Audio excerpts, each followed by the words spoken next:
Comfortable is the crowbar or no so a day or Timubi. Your voice always matters. We're going real quick into messages pass a jibre.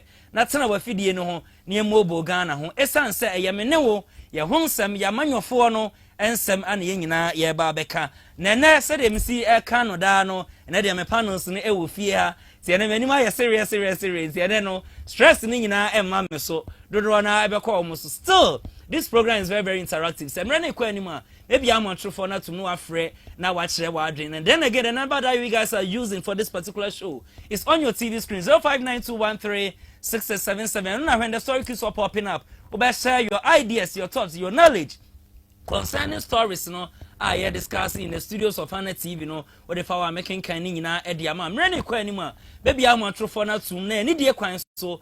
Also, what friend now watch what James from Cookine so Eddie Amami. This program we are live on your multi TV TV. We are streaming live on Facebook. Is original Gossip TV and then Hana TV on Facebook and also ye check into Okwa. Then now what share now what like it or comments and also here. Then meka sakop link and fire will start. Various groups are WhatsApp for to essence a Ghana and sem and ye babeka now young so onya bina ononso enka na adwumade the bro from Monday to Friday about 5 na 7 pepe near the nyina ego so Dr. Apia Eba Center o Kumasi in the Ashanti region kwada so bola KCM to be precise enka ne bia na NG TV any Odo TV ewo currently Hana TV Hana Radio ewo one of apani edi nidwuma o siso ani efra say tesi so spectacle and san wetimi aka and san wetimi atre anampo san wetimi anante dia fabre na so e obetene te ede amount na ade won so so nko na ni hwenum ne say onfa aduro bi enso wani no so onfa aban bi ntre wani no so obem aduro num na pass through oben say ho na be magic works no enya no nko abem a waye mre e won pam me kire sexual weakness, syphilis, gonorrhea, typhoid, low blood pressure, high blood pressure, diabetes, asthma ene obi ana adwimu e kan nyina no what the best of Dr. Apia na so you better te edit amount that our assembly or consistent fire re na mama na nhwa fire re na onfa na edro so Dr. Apia so yasene e me edwumadi ne ebro ne number no ene the screen so no 0547664872 0547664872 so Dr. Apia eno no wode no ho kofa bai o se frɛ no se si anabra na beji wa ya hwɛ ye free on so ane ko Congo ointment aba adwaman so a yesa amanfo apu aben na wan kontem kra wunya bi no Congo ointment ana ene yedi edi edwuma sekaka rere yam kronsan mampele kolese wo wrong pabo na kraman dimika no aba befa me sese wo nantema propro so akoyi pomade bi na asai wo skin rashes heat burns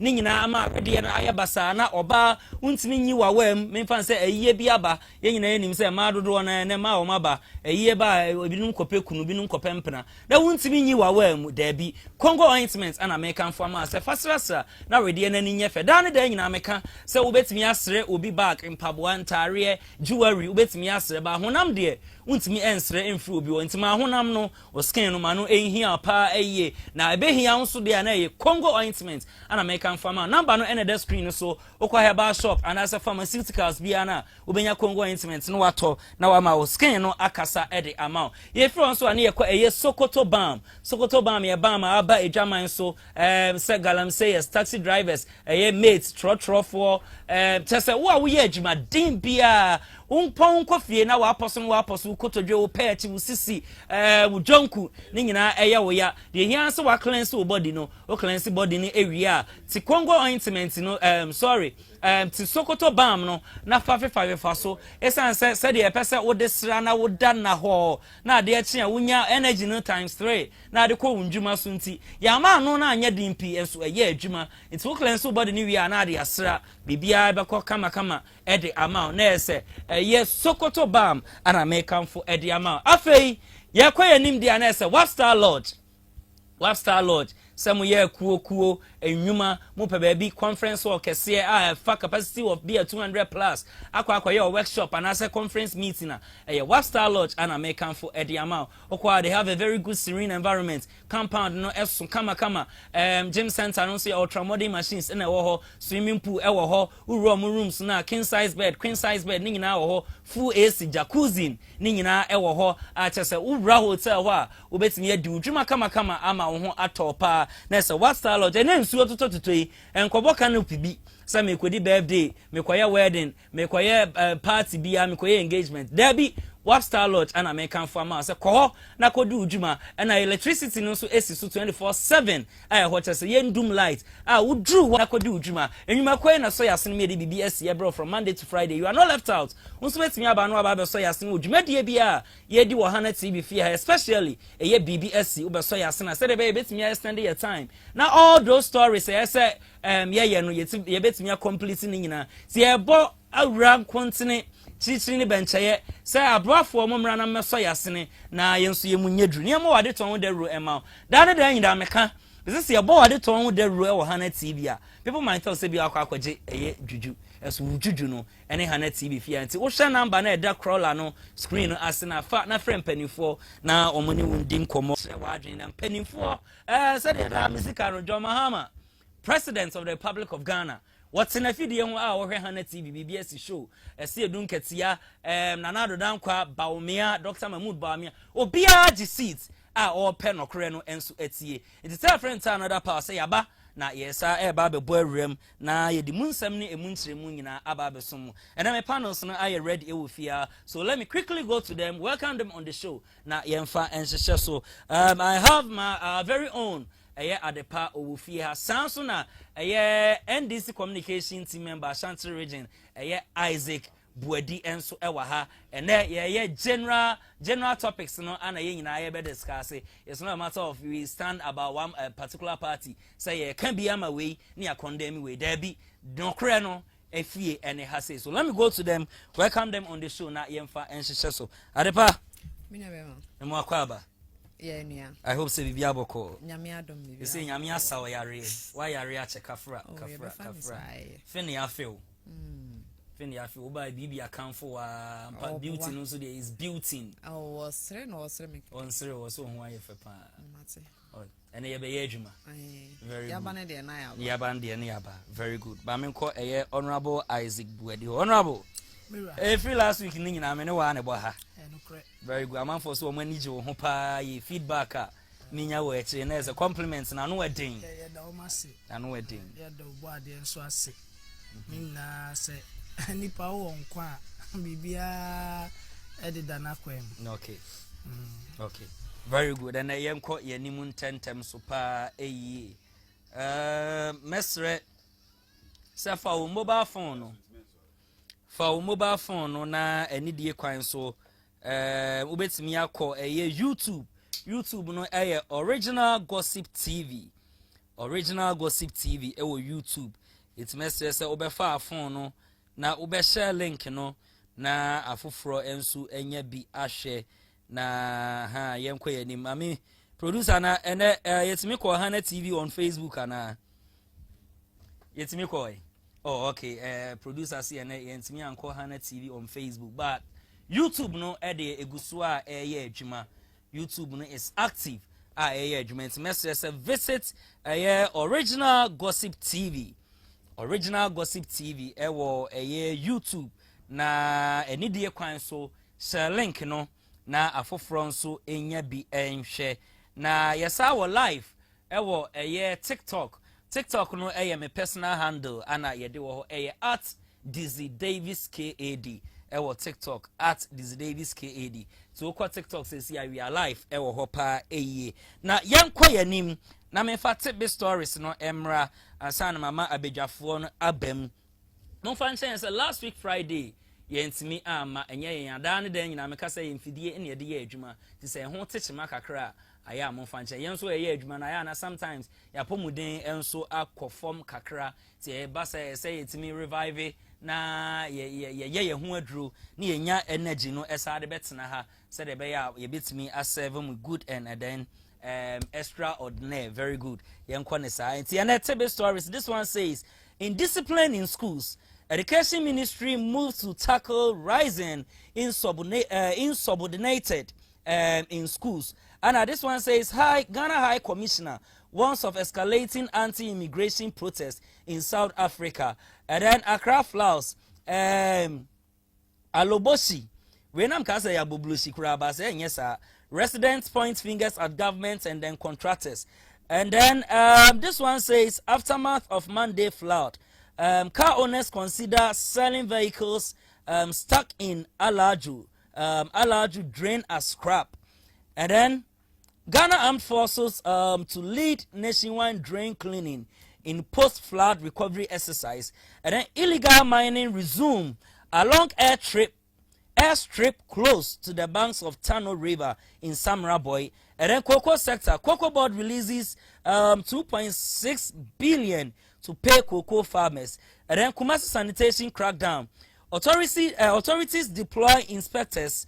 One of top sanctions, and this one is coming from Kumasi Mayor Richard Ofori Ajiman Buedi aka Zuba, and then Dr. Frank Amwakohene. And then public health alert. FDA cautions public against consuming food retrieved from flood waters. And then neglected roads. Residents in Amasaman obey protest state of floods. Collapsed bridge. Residents of Obolo Estate in Gomua East registered their displeasure about state of roads. And then this one says, I helped the NDC. I slaughtered 32 cows in support of the NDC. And it's coming from Emperor Bishop Bediako, founder of Jesus Power Eagle Kingdom Ministry International.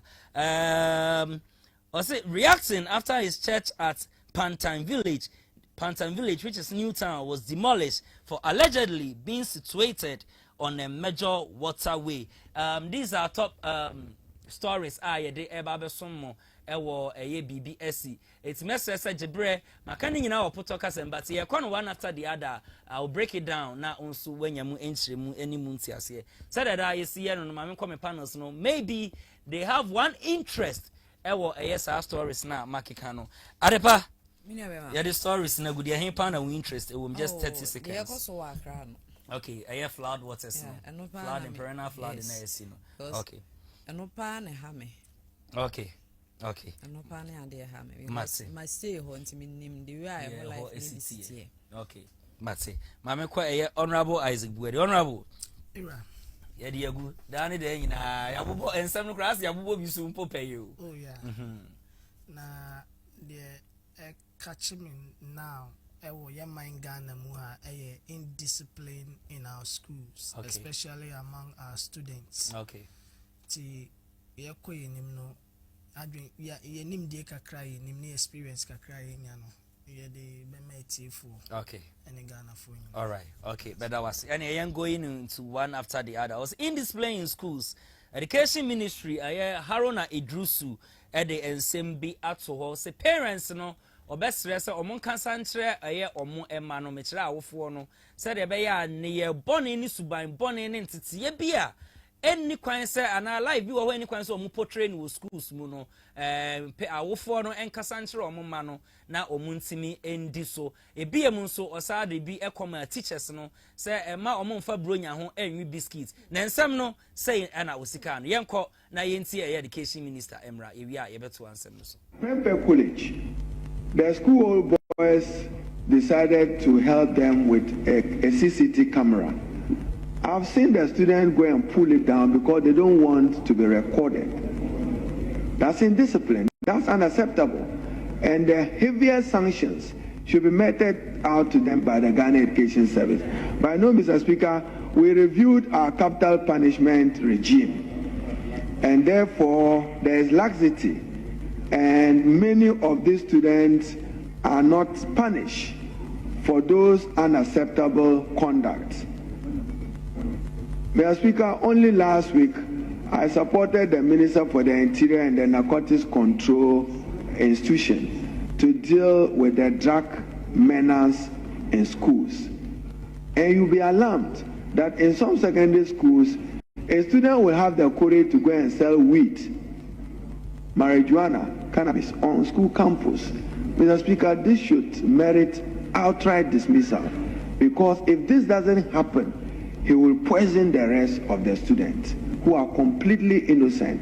So I agree that there is a problem, there is growing in this. And then, Mr. Speaker, there is a case in the senior high school WASSCE exams where some students decided to beat up a teacher because he would not help them in writing the exams. We've had an incident of that nature recorded, that because the teacher and invigilators will be strict and vigilant, they decided to mess up with the teacher. So we may have to rethink and review our punishment regime and to clothe the Ghana Education Service with authority to deal ruthlessly with any student who misbehaves and finds himself wanting when it comes to the code of conduct. Okay, now just in some way, Anna, education minister Haruna Idrusu, Edini na Eguno, na mamen kwanentem, esanse Honorable Isaac Buedi, owa ha, wasanse ye chechire ni, iti wedi edanabem, mamen enkwano ho na mimbisan. Honorable, nsemi ye unhu bebre. Assault in schools, ebi wa is by the teachers, ebi also by the students, and I happen at the ayana are hokra ne say sometimes just school people and your students ana omo act sa niema no people and your students and na education minister the same way at way wabokoko ebi ekoma mo as teachers and a being so ekoma students any people no. Could you believe say this acts na ekoso was schools mbe wona teacher ni students that recently bole die ye nyina ye nimu no crazy ye foforo asaba o bole check Norris foforo asaba na we no awofo no ene nkasa nkyere omoma no ana se teachers na di bibi hye nkura ni etirim ana da some freedom bia nkura ni nya wo school mu na mo portray this kind of character na ana say you been a teacher and I know say munim de was an yo edika mame enchia mira omampeni John Dramani Mahama ene ne juma pa odima oman Ghana ebiom so meda achiame hene ase okay maybe na me no share some pleasantries kakra okay na mada mia madam peace ode apia me de shase no no kre nsem no mehwe no all angles okay a teacher for afa mehwe no awofo de mehwe no students na ma hwe community and as environment na school no is situated in na yan share the common types of indiscipline ubetimi enya ewo among students the edikan here their friend with dishonesty say ye ria the protocol say we can cheating in exams and as plagiarism sana mekano okay na minister kasano o kan bibi say situation students exams and omo ye omo nsohwe na ocheche ni ono ne tunu hu esi wo say examination malpractice and as cheating no on man nkoso no yes ya tag wu teacher ni no omu wi exams abebi ebehia obi a ye bebo okay and ono wo ho then we have what we call insubordination okay say who disrespecting wa church for and I say mpenimfo at school na yi omo say omonda student body na no ye prefect and I say school authorities na nkasa oko basic side na basic school na your headmistress ni omo assistant any omo church for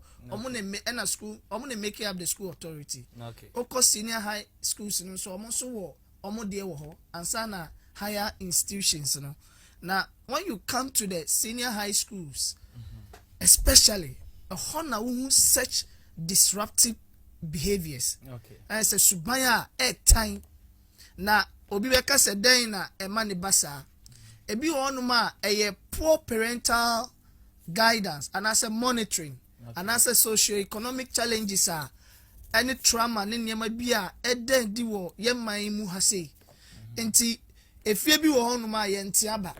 okay Enti aba no ne ba ne saa abofra we wo school mu na say waye bibi ne ye tia na ugidi se dey ne besi. Okay. And chaos that is it. Enti the Bible say train up the child or teach the child the way he should go, and when he grows he will not depart from it. Okay. Na say akora no fa ne fantiti a entity epam. Na so nyina on mane nye den emfiri hu. Okay. It means say one titi akora no kwan personal titi no kwan boni so a. Sa kwan boni no eno aso no benam ana owie so de beba ama na beka aka ebusua. Enti ye hwe sa nneema na ekokokoko so na ebiom tumi bi wo hono ma ya parliament we mean come MPP na makama NDC. Me kano parliament as a whole. Nneema bi wo hono ma especially me so disappointed because it was during the era of Dr. Educhum. Okay. And ye discipline Korani sa nneema omode child rights bi ni nneema bi forgetting say US or school or honum no. That omu nneema nko. Okay. The way they behave, the way they discipline their children, different. It's different from as compared to the African setting, the Ghanaian setting, our culture. So what I say, until all of a sudden, person will be imposing such laws as existing in certain places.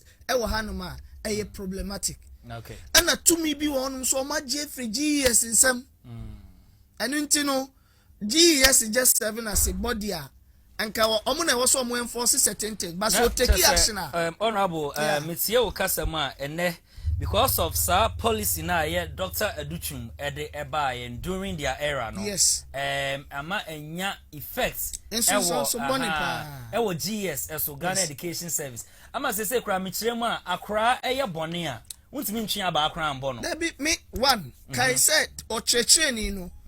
Ono so free ebusua bi mu na eba. Yeah. So or protecting the interests of the wife, the children, and I say the siblings kura or shom so worry impo. Okay. Into uncle ya de bia on also ye begini license. And I say the embargo be betu na ketwa no mpo ye se ne sa de embargo atoso. Ne ye twi was up and down. Enti obi me ba ho. Obi esonson no ho. Okay. And another form of indiscipline baako immorality.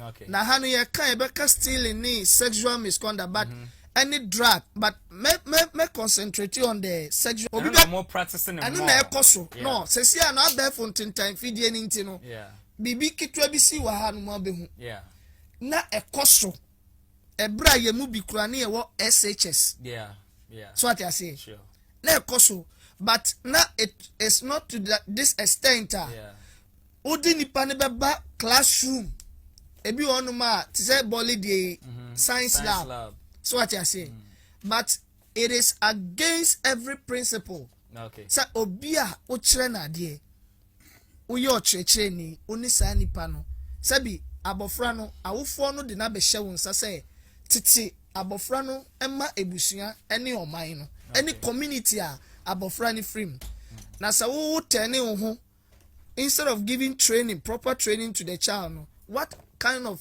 lesson are we teaching these children? Okay. And teachers have a role to play. Say obesha ho so metaka assembly say every man is a potential womanizer. Okay. Bema bia wo asasi we so epema potential woman dramanfo organizer. So what I say but the only thing a differentiating and say more now your self-control message be or see we no longer we no longer repeat students. Is it not correct? Yes. You repeat students. There be so be repeating about frana. Oh, okay. I was set na wo for and say the guardians. Okay. Na die ntia o person repeat about frana. Wo chire mu. Really? Emma these people ni akora no. You have no right as a teacher to now, do academically, if the child is not performing, and that is what you see. Some way, mechanism maybe say, and soon so na de be bra o man no. as at the time I'm kind, in 5, 10, 20 years to come, you see that this group of people are right to fit into the economy. Okay. A honey be who the effect. And so ye push your nothing is in their head. Okay. No skill. Nothing. And to such a person, so be a nurse in doctor. And then prescription. Most of them cannot even read. Or be your church in your classroom. Nimdie bain or the bema. But we think it is normal. Be school be a minim. Emofra etimi eko fa key. Eko bie officer exams questions wo na a church for yetimi adwedwe mo hu se da bibi say na akoso nti e betwe mmofra ya so awofo ne authorities bi si da bi mmofra obi jan ni nangu den so a ye ntwa ye pepa ye ni ba ye ho so no omoyi mmofra na firi honom e de omko baby foforo. Wow. So omonko school Zabia fufro no so anya due diligence, anya investigation why these children are trooping into our school. And to search abofra no, we sua kronobo. Yeah. And to so konya opportunity wo banking institution, onya opportunity wo any institution na ya disika ana resources mission and so on fan di jumadi ojidi sesa resources na befa any asem no. Medane den nyina meka say during SRC elections, said the SRC secretary, president, vice president, and then I say for Isa, and then I say for Ninano. What the Shesika, ye this same year campaign. Ye never year executives in we are, chrononi sas ye free ho. To such a person, so or graduating, you know, benya a baimu. Government sector will be equasa same chronona the kind of leadership Mr. Davis, the kind of leadership on mine Ghana and Africa in certain countries yanyano enembremu and I say free some years back ebano is the attitude that na yede wo form na and yede so what I say enti SRC ni no SHS we tue edi abenya to me obetenika definitely at the tertiary level, university, training college, nursing, wherever, technical universities, they pay, they lobby their ways through to get these positions. Oba kabio boy or the year campaign etu amamu biano obeti no wa say wie bia kan wansa na de momo peno wa behwe se wa ye eno ne ehu no wosoro. Okay.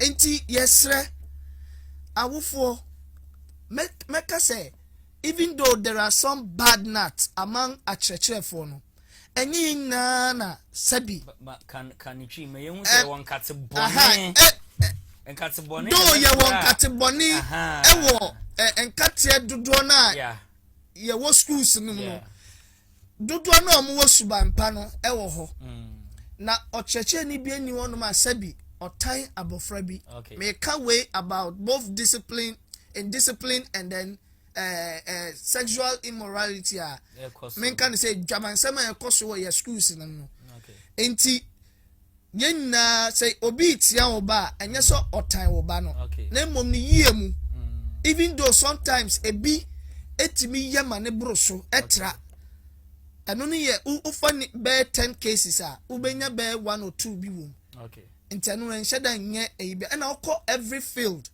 ubenya such incidents and occurrences. Okay, all right. Next, Honorable Isaac Buedi and Watuja. No bet in the Wadrin channel for 0592136677. Adepa, Mame Emrao. Here, Dizzi. Me schools once a me. Makoye service school bimo. At the way na krano ebini teachers for no edi agoro no. Dizzi. Oto wa the way wa no besi bia here no. Enkrani bi ba uniform no o se uniform no ko nse pant na sebi na hwenie e show afade ni mo uniform se onse bi o skirt and top bi e di bom na hwenie show na de wo besi bi a obenante no and so steady who say aha omote hen say o metwam me say obi betime atwam bro de wo okay otena class anu we jai na ho teacher ni ninja na nim na ne ho gu ho okay owi a omapon omafli class na ko teacher ni no ho nti de me ye nyina hu say manager minim kra bebre a Dizzi omako teacher at the age of saying because recently na man bi a wotse ebu akwaku ba ase menene pa yi what time ana otike na no na me fan so ye me neighbor 51 years wakwako fa Accra wedi 14 years I think say echo one of our sister stations ano mini pa don't you think that such things no ebi wo ha eyenkra na approach omo because say nkra no omo soso esimanim me go through onipa na Accra ne phone so me ankasa me sheda da Accra ne ko ne phone so in fact nenye easy enti se nipa no oye nipa enye obia na obetimi akontrol ni hu asa ade no hu oye nipa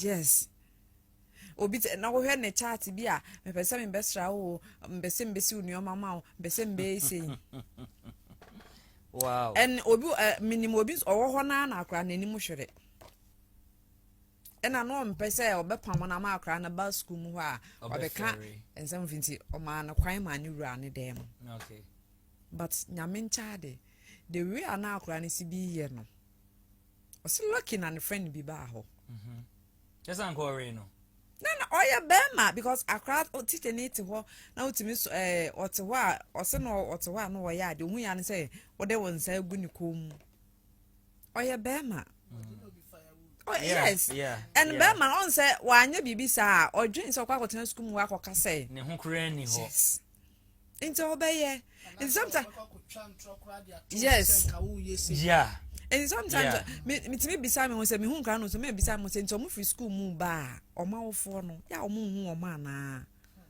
because this is easy as na me can easy because oba wa kana no said the my media ye oba school amilo sha ne bag mu mechanism papa said to ya no ye ni echi ni ade ni nyina sha ne bag mu okura iPhone sha ne bag mu sometimes parents I na me hu make us say be a boja store bi na bi a o maame eye but who say Accra no o man discuss on fan to that kind of expensive phone no ekura na I am parents o mum bisa say na say be say unya no wen because car me de ma no ain't me afford this kind of phone and at your age you know any parents ni be enkra ni bi so anytime be our ben ni parents o you will never know say be our soro and also the ho kra ka ben ma pen sometimes enkra ni bi peer pressure so by boni bi o mo free friends ni bi ho no enema a lead to this kind of niema na ACC no your parents ni bi wo ho a o mo tete wo mo ma yie papa me emre bi na me kan sem bi a kire obi ana me ka kire ne say hey me wo ba fi a me parents o mo nim se mitimi ye say you okoka kro mo njindi da ba mitimi ye enti parents no me coming from Christian background no they know say means me yes certain and you okay say oh Dizzi waboniti a fine and no me religion and me wom and so they have nothing to say about it but okay say oh otimi tena sports ha otimi ni we mu pie otimi yes say oh they will doubt you meanwhile me am de me ho no meaning say me yes ah see sometimes I need to for blame ni nyina my parents no and as teachers no enkra no Dizzi she mama nka asem chro meti hey na me ba me no wo fie wo dware o bag o di go school sometimes ya wo check sa ade no because o free fie na be go school mu ho and sa na ma no nkofa ni school mu ho o di free fie na ekọ and sa pencil na sa na ma no o di free fie na eba okay and so of time bia wo hu se wo ba no wo check ne niam bi se wono nkwa na da kwa se time bia wo hwese ne niam we say wonya ne he hwane de ma no hwane to ma no but I say ujai ni free me minima wo fo bia ne ba ta de obehye bia se wonya free he onim se nyo ne toy pa but ombisa okay eno no kra nkasa kra afo aso se ne ba ne ntwempena and sa ni pasa oba school no okofa bem ai oni teacher ni onka your parents be or no matter straightness be a de be ma akra no e ho kra na wo bra kra ni kru obey ade abra hu obetimi atare no de ama ne friend a onu nim se ni parents enye straight no de ama no obepie with normal attire decent e de akọ but okoduru ni friend wa no wasesa ne ho de akọ ye de oye ya o na akra no wo 3 okay oba school anopa first break in omba o first break to do obeba so ba be ne nam wa second break okwa omba biem ne papa ti me ba no obefa ne bag ne father ti me ba no obefa ne bag until last time be me ban no na meje ne phone Jesus me kra na JHS me ye panyini no mintimi nye sa enti sa kra say na sa suban we say JHS suban we say ko fi so ko sini aya de no be so apratity yes ebi ni lady we de we o si bi so teacher ni nim e ro ne pant etimeji premier enti say sa de no so a oje ye no ma bi nso mani age ho pa e ma do do na se wo munya nka o mu pe o be se we nya akra size ye nyina honorable ye nyina ye mema ayenfu tiniye ebi di bi eti ni kura no mi say hey wey the kakra be de be ka menua ba de no ho say akra no the destructive nature of the children is not ebi wonu ma nye senior high school okra na shase from the basic schools yeah na basic schools no especially those outside the metropolitan municipal areas nyama e koso wo honum na airtime ana ye can say no some of the things that have been relaxed in the system rules no ni na ka una ma enkora ya empowered etimidi entade ahodo different eco school me na your training college ani a reporting at West School Wesley College of Education na watafu hai and akrofo you were not allowed to bring multicolored shirts and woman they come for inspection so what I say and I yankai who say nano nipa bebre na abefra the teaching field no omo pass it through the professional training protocol not even protocol obi onuma owie university straight and I see a licensure and so akotro bi obi onuma na licensure no kura ni ono owie university and odi be rem and that training no nya no university also nim say university no there ye bu say we nyini nti honum no yen chira o say yen restrict o say subai we menye we no and most of them have come into the teaching sector now and you mean so na e bi subai omo dan e di no it is hurting now and then no senior high schools na time because me I've been into the scripture union ministry we have been to certain senior high school to do ministry there have time with this student through counseling abofra bi baba wenim or say me wo problem with learning say ni say ube counsel na remono or sugar daddy or 2 extra boyfriends so the solution is not a spiritual problem you realize that it is on one or divided mind how the next every minute or thinking about and throw be sugar daddy or be the boyfriend said they be with me 1 or 2 things and na me nwa ba ne kan no parents ni bebre on ma their own concern so what I say there are some back student back member school needing then they were lesbians meka obani oba then the oye obem o play beman role through guidance counseling no we got to know say abofra no parents ni adaje omo ni time for abofra bebre enti abofra no ubehu say omako omo nyuma so we papa ni went to traveling business ma many wo kejetia Dubai honum into cloth ni saniema no ombeba no ma bre akakora ni nkwanto osua sa de ni through somebody in the house and na obi nso wo honum a de ono no ye o play obani role no so ye sofo ba honis obi abetina so what I say but has been convinced enough how de no ho ewrem but ni na no nyame adom at the end of the day they left all those and then ushioma we need until you can say a multifaceted problem. Okay. Until also ha no aso ha kakra. But ninna bejina say stakeholders in charge of our laws, parliament, any ministry of education, concerning GES. Yes. Okay.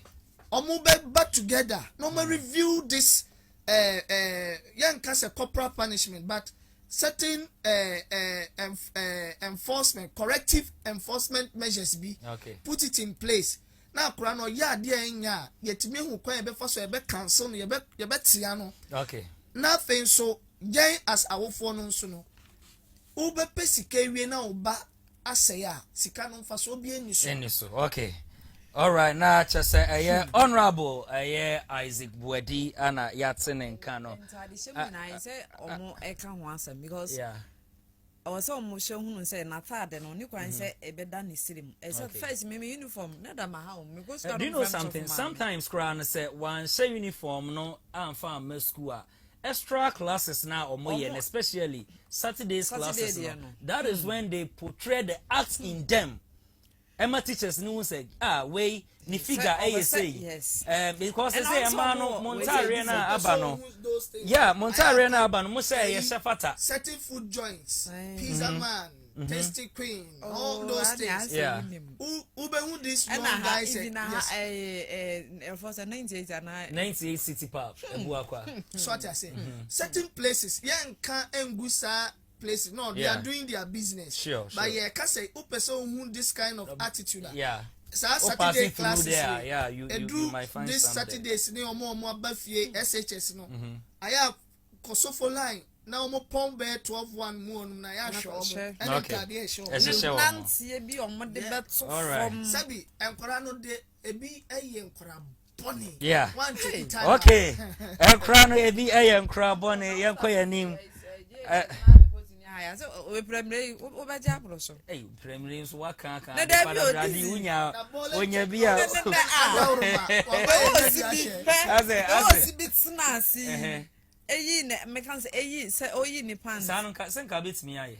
Metimi aye say. Ti said the lady ye. So betimi aye am na bro. Oh, person che say abofra no wasuru dada. Yeah. Because that one who said you were sitting in a sea peg where yes, there was so ni mu. Love or machines. I didn't see what in the call to hono. Wow. Education minister, Haruna Idrusu, Ehua, Wakan was only in our crumbs or me MC or school Tamale. May bo areas, Kalpo, Hini, Ward K. Haruna Idrisu, Oriemi former school, St. Paul's basic. Okay. Echo Bishop JHS. Discipline. Those moral lifestyle, you dare not practice them in the schools. But okay, you dare not practice them in the schools. Yeah, quite name. So let's do again. For 0592136077. It's only WhatsApp and SMS. Mesra or more friends say omunya, and then we have a bunch of stories. A what about so ye pese ye didn't assume your mind Ghana and see. I'm running qua. Maybe I'm not true for not to not watch watching, but for now no bets me to watching share no.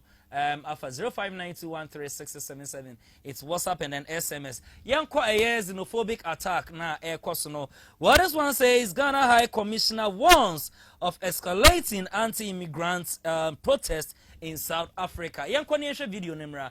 We are about to studio for discussion. So please take us away. You speak of a great collaboration with the police so far. But beyond the police, if you escalate it, is it same at the diplomatic level where yourself and perhaps your counterparts from South Africa or even the foreign affairs minister from South Africa are, if like, on the same page regarding this particular matter? Well, I can state, just like President Mahama stated in London, that there's no diplomatic row between Ghana and South Africa. The Honorable Foreign Affairs Minister still is working towards establishing good diplomatic relationships with South Africa. We are not fighting with them. We've cooperated with them in everything that they've asked us to cooperate with them on. I'm told that Ghana will be one of the first countries that President Ramaphosa was going to send an envoy to. Remember, he pledged that he was going to send special envoy countries as to what South Africa is doing in terms of fighting illegal immigrants in their country. And I think that President Ramaphosa took cognizance of the statement that President Mahama made, indicating that it is time that other African countries come together to help South Africa resolve the issues that they find themselves in. And I think that it's a bold step that the president has taken, that he's going to send special envoys to President of Ghana, Nigeria, Malawi, Uganda, to go and explain what his challenges are and to solicit advice from our government as to how they'll be able to resolve this issue. So there's no diplomatic route. I can confidently report that the only challenge is that we want to see more action from government in protecting the life and properties of Ghanaians who are in this country and other foreigners in this country.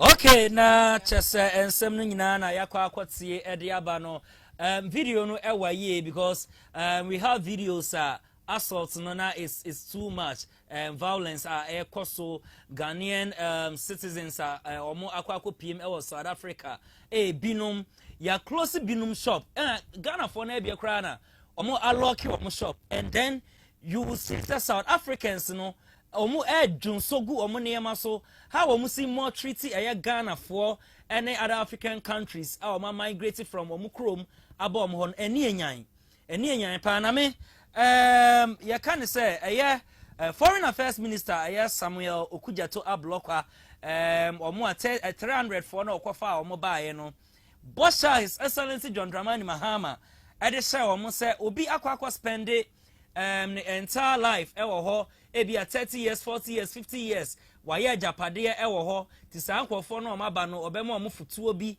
na omo de aye adwuma ebesi na futuo no ye hu ye de omo nsa kan ya compensation of their transportation and His Excellency John Dramani Mahama edema omo.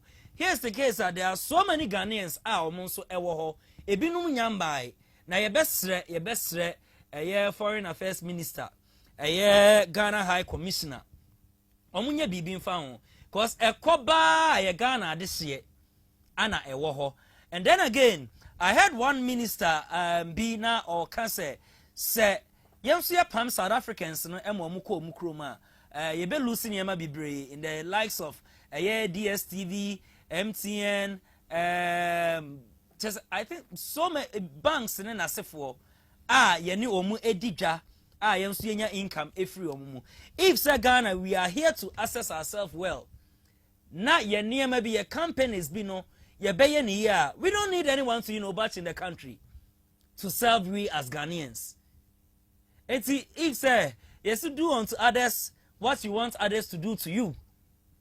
Samuel Okudzeto blocker any Ghana's High Commissioner do something about this because Koba ye Ghana ya this year ana my memory honorable wana onto jano na eja medium ye host any kwan sam kasa mo message sam amon friend number no any die kwan so munya WhatsApp and SMS messages ana mbetimi e dia for mre na ekwa animu maybe ahmatrofo na to now so afre na wa kire wa adwen honorable yem kwa intent ma me ma 5 minutes na say the baby betimi awie your stories no. All right, meda wase na me shase no me question na me bisa etiefo any one a wo hwe ahwefo nya ne say yemusa ye ho say what does the UN Charter says about the human rights. Okay.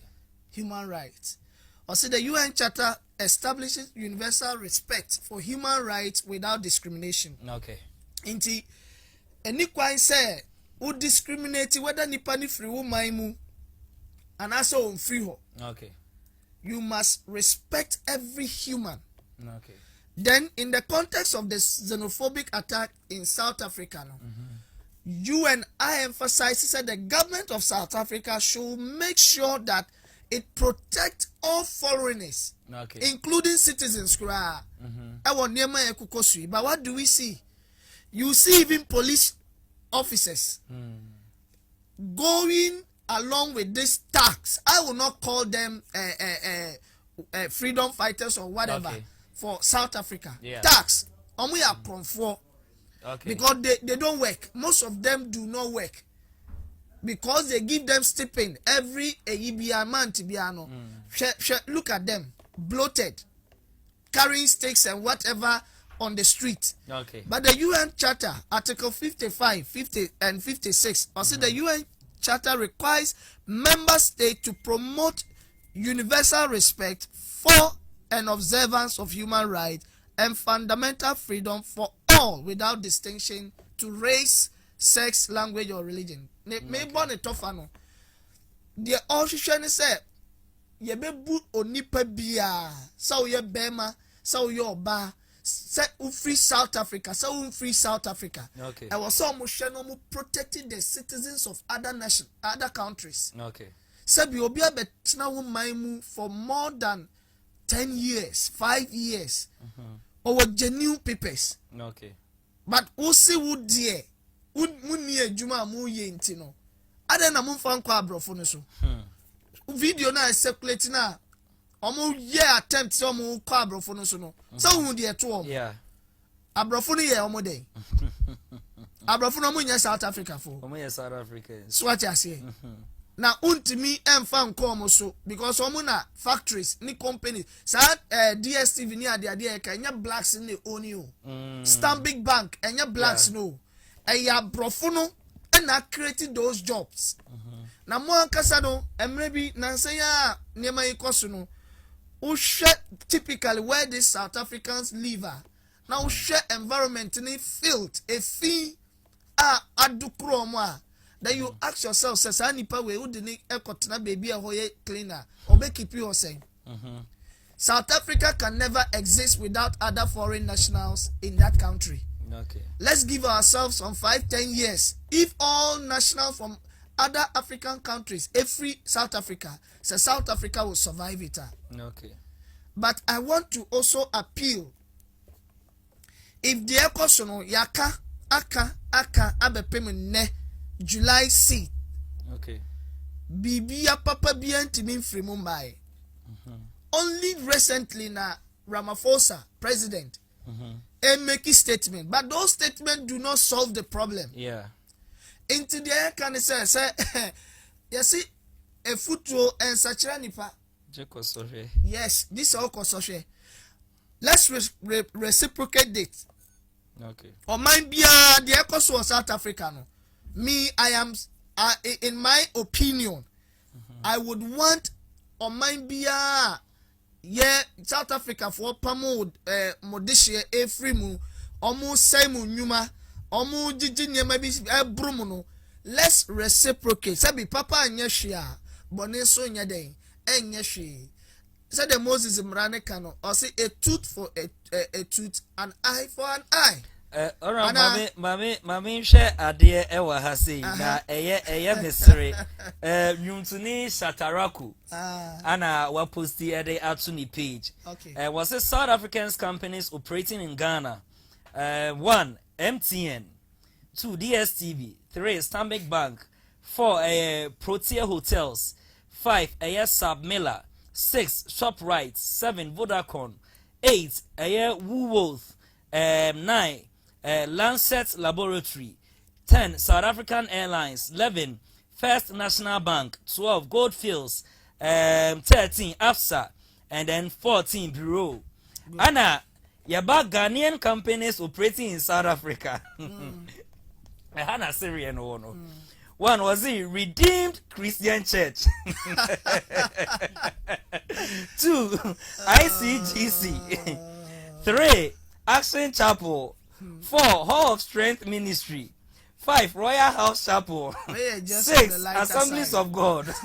7 Redeemed Evangel Church. 8 Mountain of Fire and Miracles. 9 Lighthouse Chapel International. 10 Pentecost. I'm a Dr. Frank. I'm going to cry commenting. But this is just on the lighter side, you know. But I believe that so share video the Senate of Nigeria. almost senators ni be make on their floor no Senate House they said that whatever is happening there, no, the government of Nigeria should do same in Nigeria. Yeah. Let's sack all those workers at DSTV, at whatever, and then put Nigerians there to work. Okay. So what I said, let's nationalize them. Into me about me there, some me my buying, so what my buying renew go fields for a year more. My baby there, papa. Okay. About me there. Enti ye best say in South Africa for that South Africa got liberated because of other African countries. And so they should remember that without us they wouldn't have existed. Omo come almost say the Ubuntu just say. And but it is not working. So what I say, yes, sir, they should calm down, put pressure on their government rather to create more jobs, or most nationals of South Africa no, or mutabi foreigners now, ya employ more abrofu companies no, and your man and your mopeko pay no. Okay. Honorable, five now so crap home. Mamma at the power and Akosia. Akosia Buachiwa or her life Accra Ako.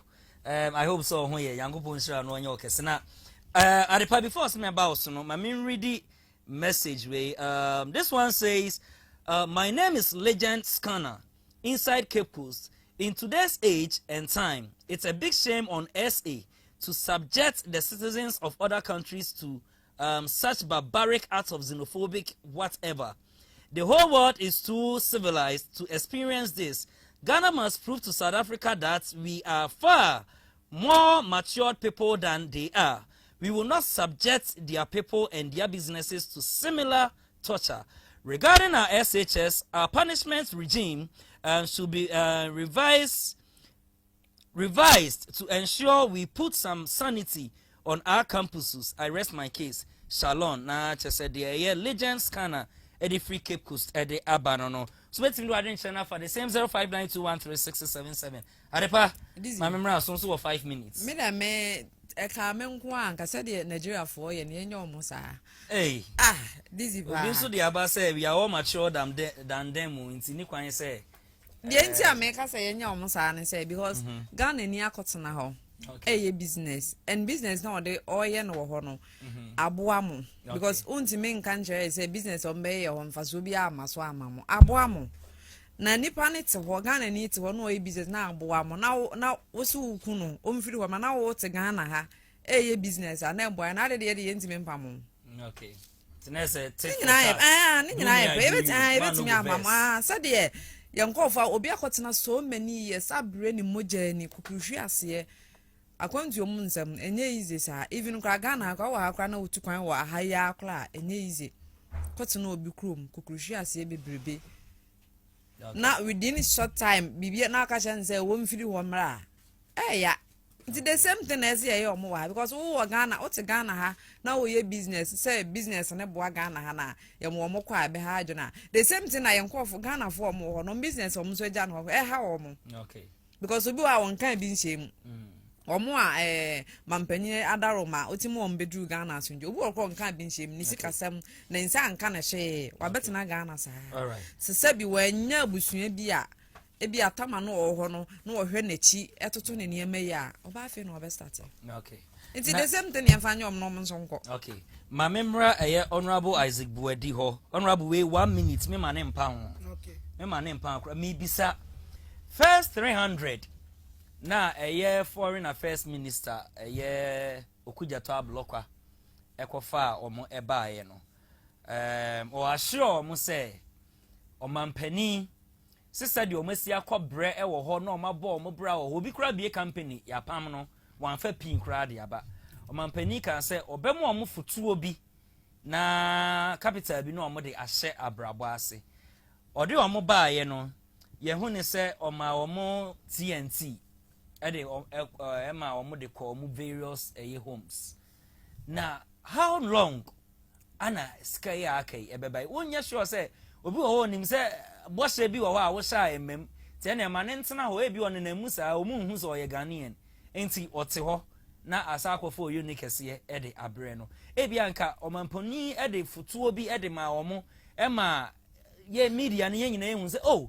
eye 300 yo mo ba ye bose omampani e share wo mo no sebi odiska na ye den wa ye na sede ede ama wo mo but ebi no mu etene sa o mbeba o mu nti ye nti na bi nso aka o dia na adwen se e chenchen so for all this wa on can wait 1 minute enye topic I discuss in nti 1 minute na enko ye ni there was a TRC and say even if there will be for Tobia it must be backed by law.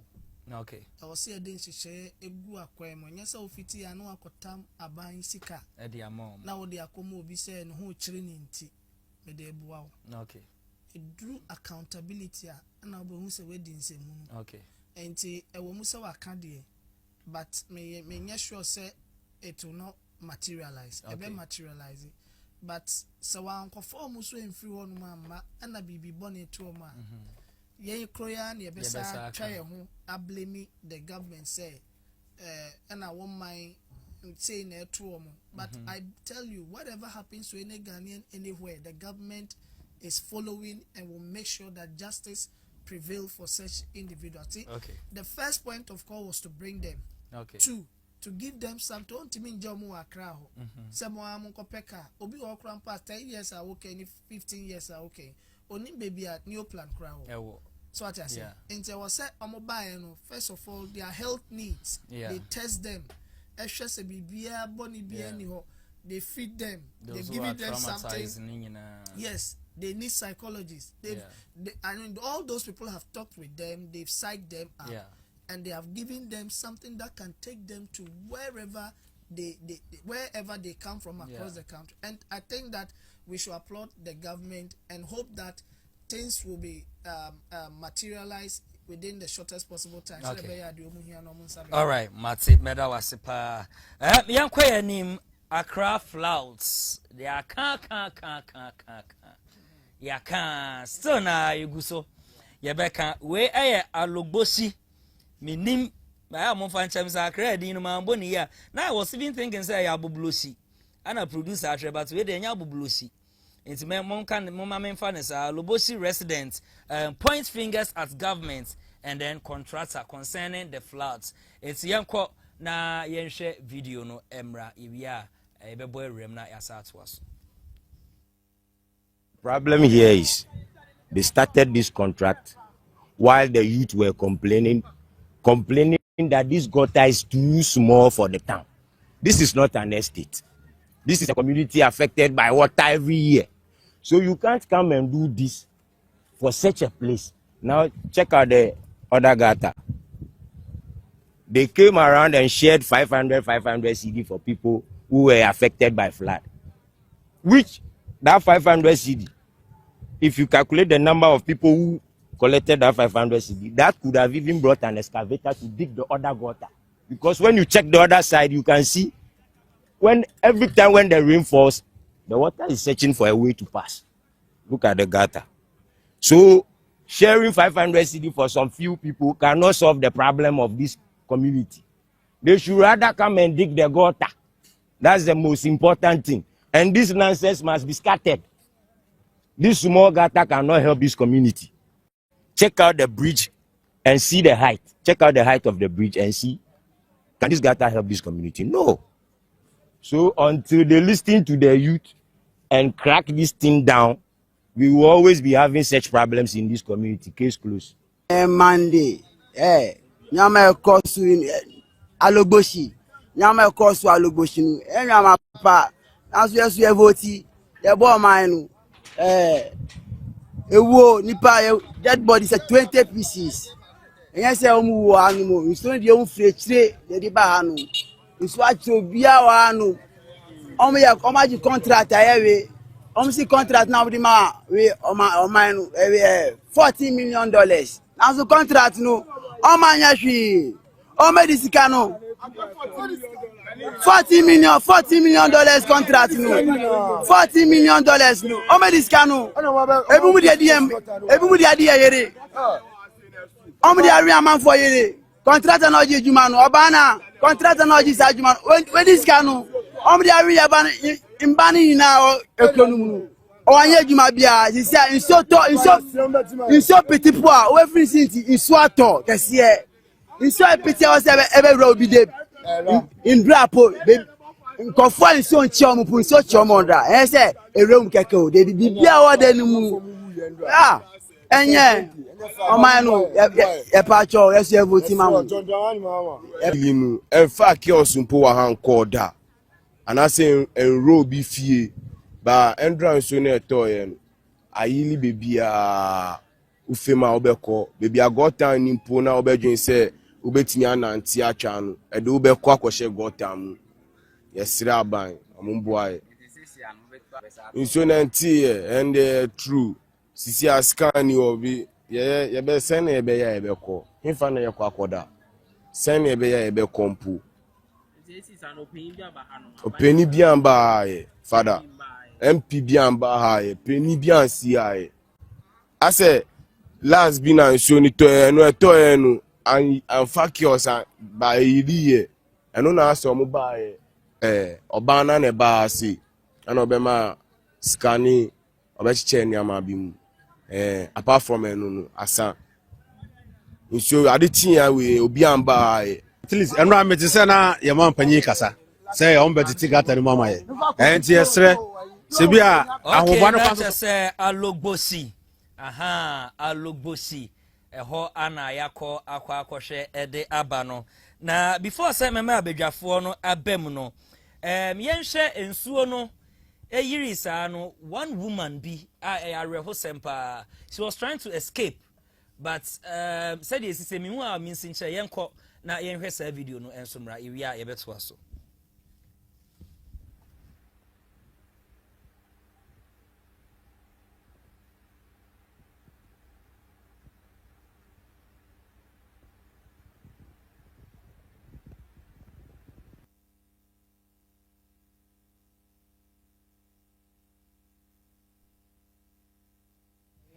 Okay, na chese eno ne yakwa akwhwe ede aba na yenko this one says aftermath of Monday flood. Car owners consider selling vehicles stuck in Alajo drain as scrap.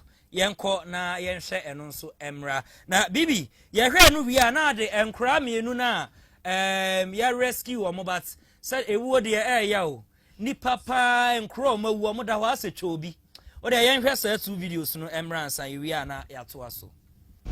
An excavator works to retrieve vehicles from the bottom of the Alajo drain as devastated owners watch on in despair. Bernard Amakwapia stands at the center of the painful aftermath. Our own is 7 vehicles, please. 7, but we don't know. But now we see the MP is here, so he said he will remove all the cars. He works at an auto mechanic shop that has lost at least 7 vehicles after Monday's devastating floods. The one we cannot maintain it, we will talk to the owner, then we see what we do. So if you can repair it, then we continue from it. If you can, we give it to the scribes. Because it has been in the water about this 5 days from now, from Monday to now. So it's 5 days, Monday, Friday is Friday. So it's 5 days. I don't think we can work on it. Maybe let's pray. Then we see what we do. Cars that once represented value and livelihood now lie mangled and beyond quick repair. Bernard is not alone. There are many standing beside the drain hoping for a miracle. In terms of the flooding, I see the waterways. We must clear the waterways beside the drains. And you see, like this place, like this, we should put some iron so that it will guide this thing. So that when there is a disaster, maybe at least the metals will guide it. Not everything will go inside. Member of Parliament for Iwaso Central, Tubaso Abdul Rauf, says about 25 vehicles were swept into the drain. Running against time to ensure that we don't face a cholera outbreak or something like that. So currently we are doing our possible best to clear the electoral areas to ensure that we don't end up having some outbreak of any kind of sickness. But as we speak right now, the vehicle here is helping us remove all the vehicles that are stuck in the Odona River. Currently, we are looking at we've counted about close to 22 to 25 vehicles that are still in the river. We are trying to get them out. While efforts to provide relief items to victims continue, Tubazu appealed for support as the municipality is overwhelmed.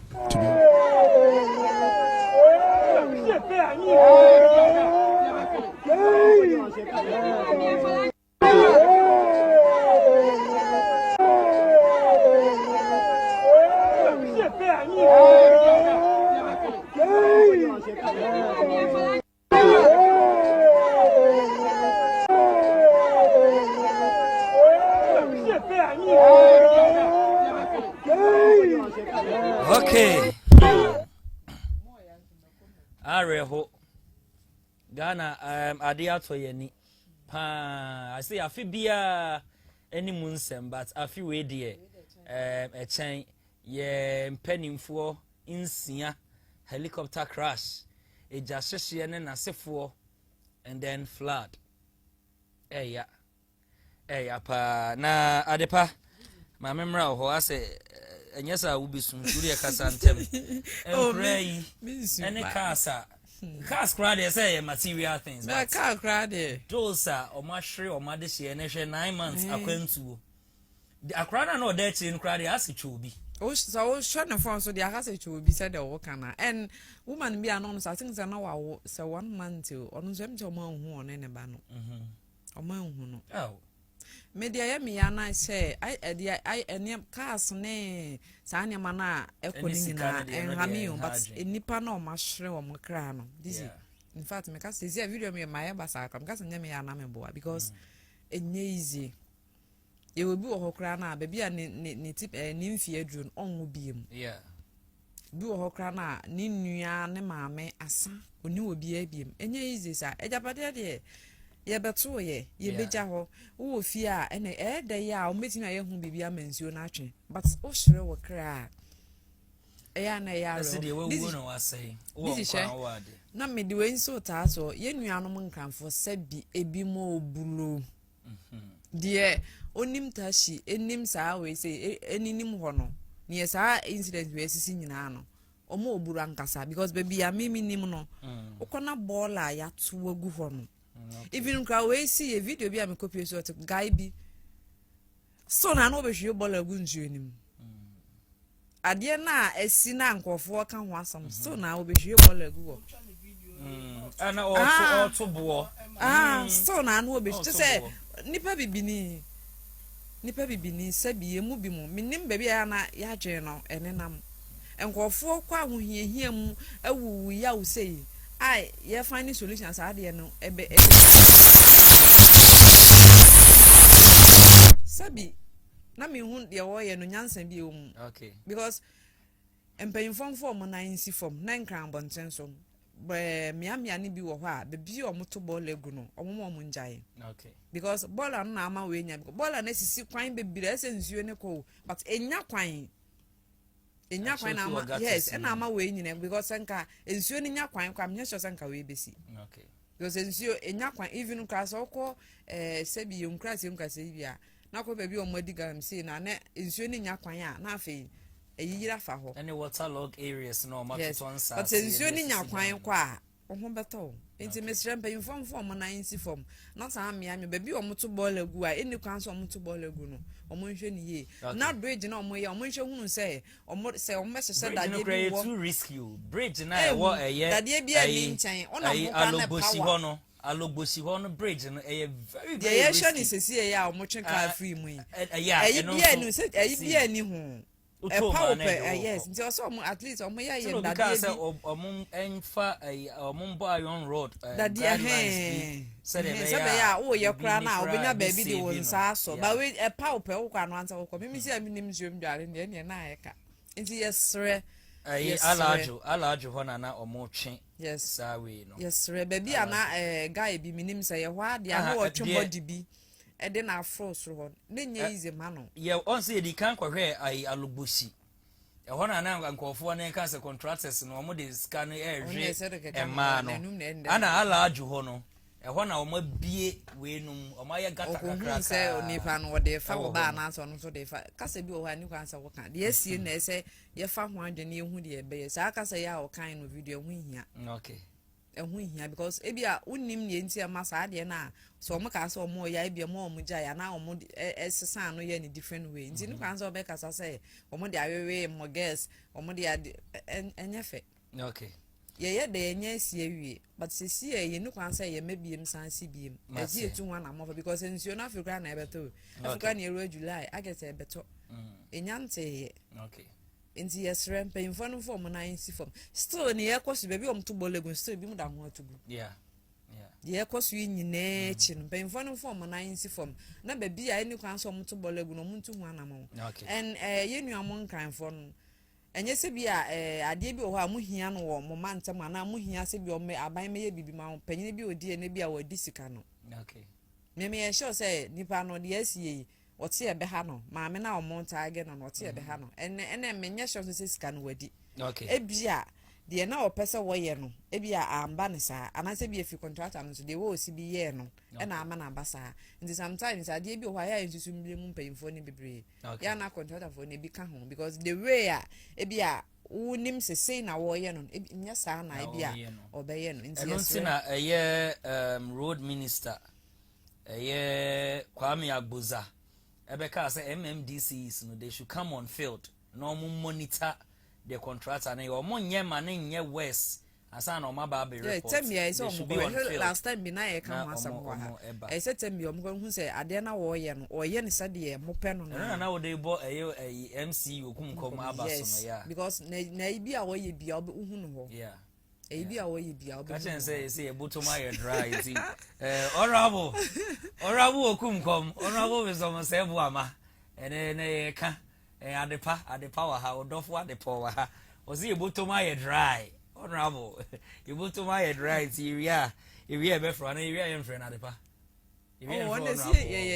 atoma de nyina his merita aba ko no odofo nti na sa ye nyina ne dofo ne ye nti kan sa onzo obi ba dwene no different way honorable de obi anwe ba me kwa ye honorable Isaac Buedi what's the BBA ka menye no honorable enji adepa mfiri ne nsem ka me hudio eso sa won so wo mpe ene me offer me se me de ade bro o so de da o enti wo pe honorable to asware yo meda was I think say flood that was Thursday no and e bet na ha na e ka that causes no de yenim say intense rainfall which is natural.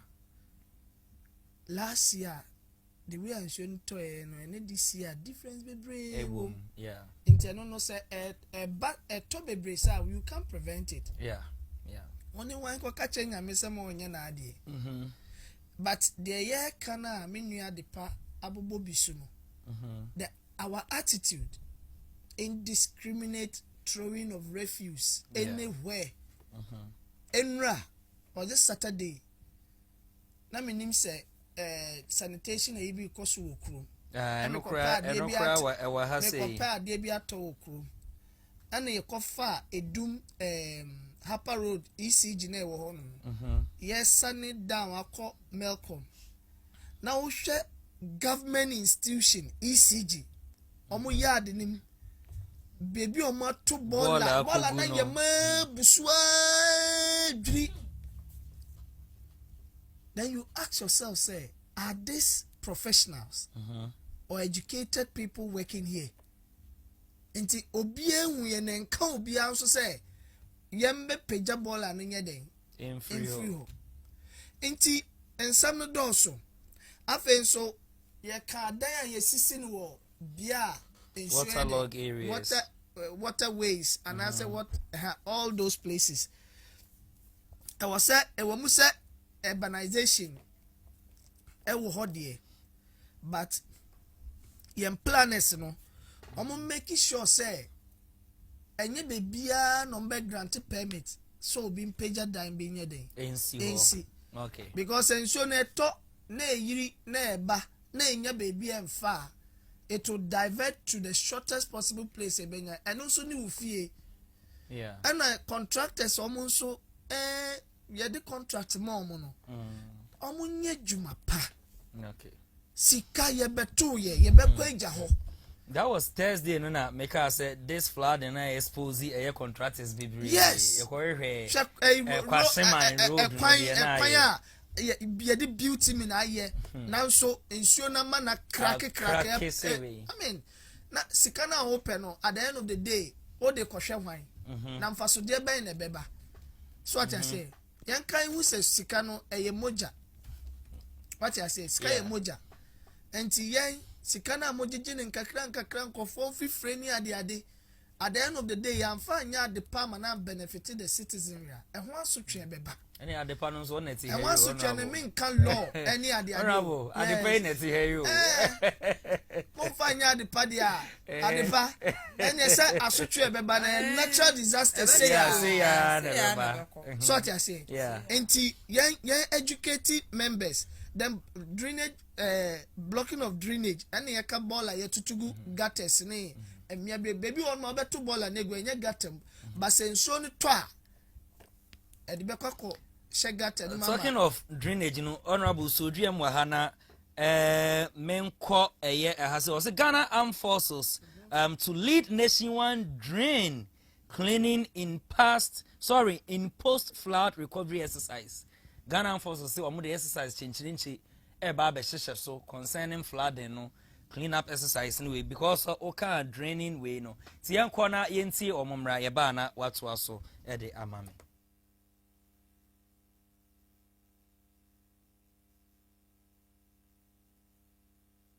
Safeguard public health and strengthen national resilience against future flooding. In the immediate aftermath of the disaster, His Excellency the President of the Republic conducted an area reconnaissance of the affected areas to obtain a first-hand assessment of the extent of the devastation and to direct government's response based on the realities on the ground. Following this assessment, the President directed the activation of a national flood mitigation task force to coordinate all recovery, relief, and mitigation interventions. To ensure an effective and coordinated response, specialized subcommittees have been established, namely the Anti-Flood Task Force, which is now the Post-Flood Mitigation Committee, Early Warning Committee, Sanitation and Health Committee, Relief and Donations Committee, and Emergency Communications Committee. As an immediate demonstration of the government's commitment to the welfare of affected communities, His Excellency the President has committed 350 million Ghana cedis to support emergency relief, recovery, and flood mitigation interventions. Government has further directed that the Ghana Armed Forces lead the operational component. Honorable. Ghana Armed Forces ana yakuti omaba etwesika fudu pudu a baba yesa exercise we because Ghana Armed Forces no we soldier aban eti yes me enka bi wo be din kwase asem no entu ha na betu agu ha ye tigates mu e de agu ha na ene ko I am so much as ye kra because emenemi hu mi hu no online say or bibisa koso nti I think say omo asha ase rabo to aso mame fa 3 minutes and kan wona fa conclude na ahwefo no nso entimi monmram na omo enchi omo adwen. The number is on your screen 0544466694 ofra, then you mute the volume of your TV set and then you talk to me through the mobile phone na watch share wadwen any dey kwan so dey man honorable yenko yenim. I was say you share how we manage our waste system. It was saying you be a friend integrated waste management system be quite first one ye bola ye we feed you na mantem and I say ye marketplaces no ye beti me akrano me can say akrano how to even recycle it, make use of it as energy. Now, you see, yemfa de bin share ho. Okay. Your bola ye na ye fra metal, food, whatever. Okay. But enka was say ye ne te sese de abroche ni mia bi no omo ye no. Okay. Enti de ye aduane no wo separate e de gu baby. Okay. And until sometimes saa nsuo we a yiri ye omo nom ye me sure say ka emutia ka ebi enwu. Okay. But niama bebre fra poisonous. Yeah. So I say afen so say ye expand your drainage system. Tell na abrante any kind of video. Yeah. Yet contract near the money aloboshi area honum on cry honum potemo. Yeah. Ye gata unim say area way there because answer na mube ye gata na somebody bridge and number bibi no.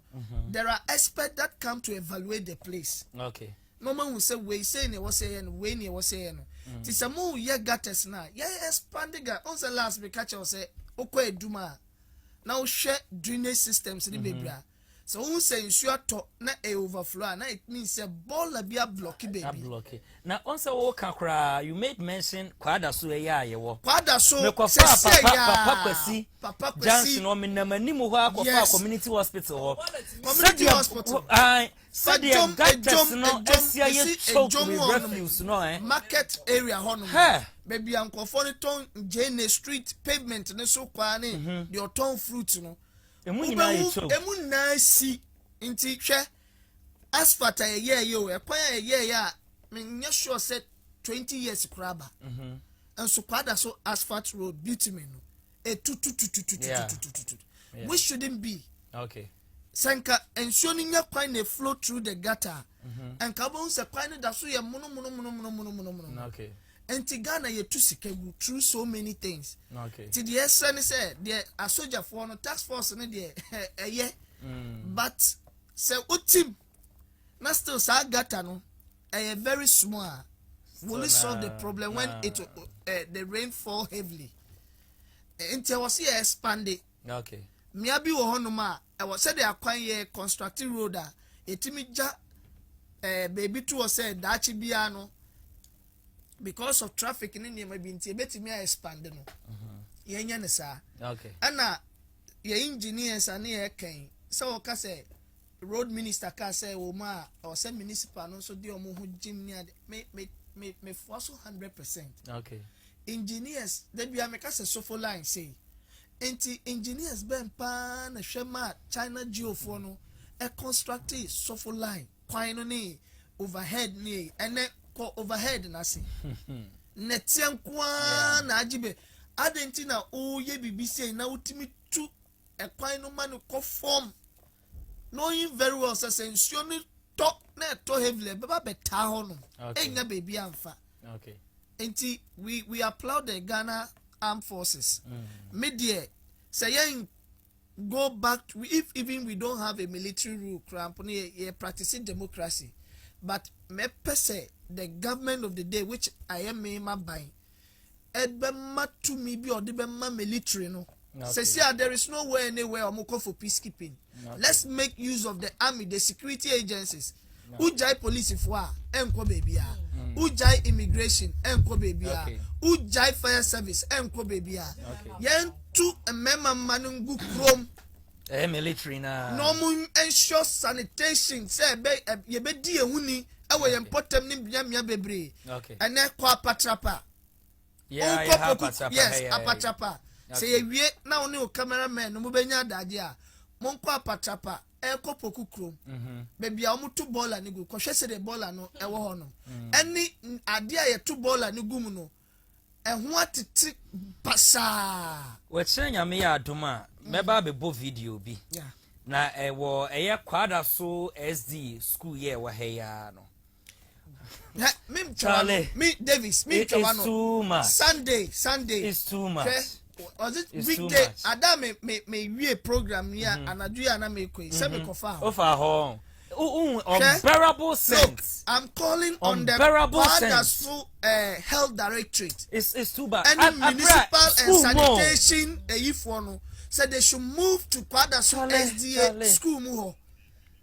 efina ego on bola no na cholera e break say kim onim say e close to omu canteen no ana toilet facility no so na wo your ma abandon no any new one bola no kro mo ba mo mfa nto container ni mo di ku form wa and your nim your manage to omu gate and kra ni pon school ho no mo fa eko midru ho bia e say me de handkerchief ekasa me hwene stench na no edin unbearable scent and it's too much. We have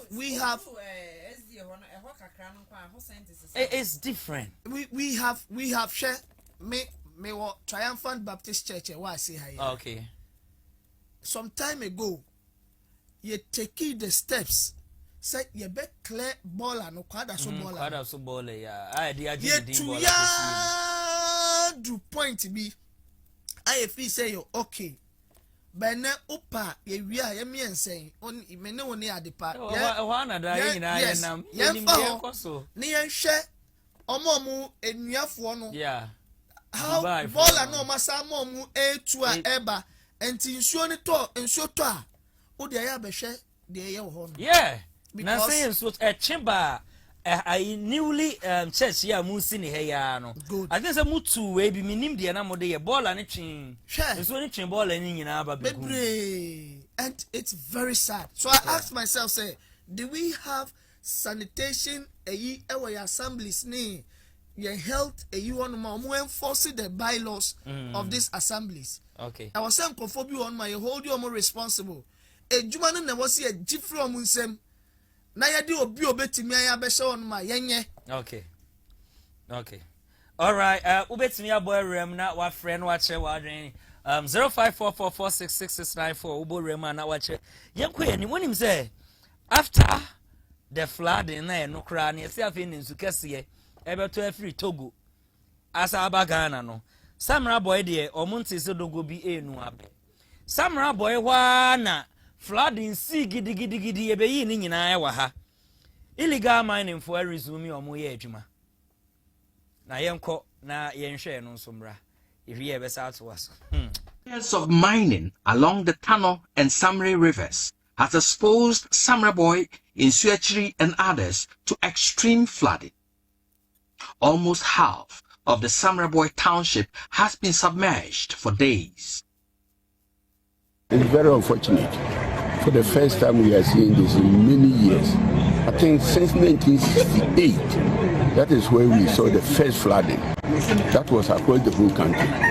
But this one is for the first time in many years. What will you say has caused this? I will contribute a lot, though it's a natural disaster, but a lot that I'm seeing in some numbers depends on the Galamsey inside. Reasons are that all the banks have been washed away. The Galamsey has moved everything out. But even before the floodwaters could recede, the illegal miners are back mining along the tunnel and the airstrip area. Excavators are seen on site digging areas recently flooded by overflows from the Tano River. Our investigations reveal men known in the Amenfi area are leading the illegal onslaught even in the midst of a flood. The illegal activity is yet to receive a reaction from the police, who are situated at a walking distance from the airstrip.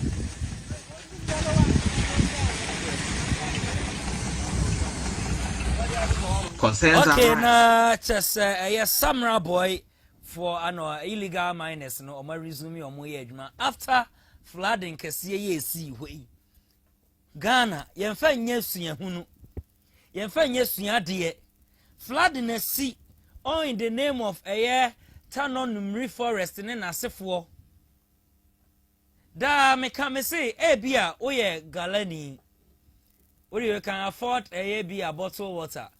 And I say why ye juma why ye galam say when ye ska why migrate every Samra Boy why be boss sing wo me fan say Kumasi ha baby Accra baby other regions no akobo why you wo ye can say akobo wo sing bi wo ho ana wutim but kai wo say wo boost wo fabi hello good evening me ba chodin be free Me pacho ye family scanner. Oh, Again okay. scanner. Okay, me pacho Because check. Hello. Yeah, me person me contribute to program now. It's a very wonderful program. Okay. Now I want to touch on some key areas. Okay. Some of the idea uchaba is here. Ama ye hu study awoka no. Ghana for you be no study wow. Yaw. Se insuo ato eyiri kwa bubusia for. Na insuo no kwan twinwie. Na wasa akọ site mine a. Na se wo do sika etwin bi ba. Yeah. Na eno one say aban ansa sosa nkofo ni mu a. Asutwe bi ni hwa ye de mo akwesi go ni beka se ebe study as deterrent. Okay. To others. Asutwe anu wo hye pa ebitimi abo ma twe o mo efi sade no. Okay. And then no two no. The perspective is that Ghana ye twe hu tan abosom e wo yerisio. Yeah. Yeah. Because there any be no eliho. Yeah. It is a detail say abosom e wo yerisio mu dia. Say ye assassin fi eye yerisio efia. Yen kan hu say abosom wo mu ebetimi efu. To among anate to gina epia yen. Okay. Ni amede ekato nete ye wo expert e wo oman no say a ban of building and construction. Okay. Ma bin jiro adentina ban enfa abenfo yi engu dan ba kun. Na ya drone entra enkran ene Ghana. Na ya said their flag no eba. Okay. Na omo ekon hwe enhu kwaya mutu be afaso a omo be boa. No mo say ye twa ye no say ni be hu ye. Dan it was all man be to play and wiem. Ono kwa into me enya ho bibia. Na mom say the expect e good them. Na ye the drone it sha and kind. Am omo sha they will be able to determine which areas actually need attention.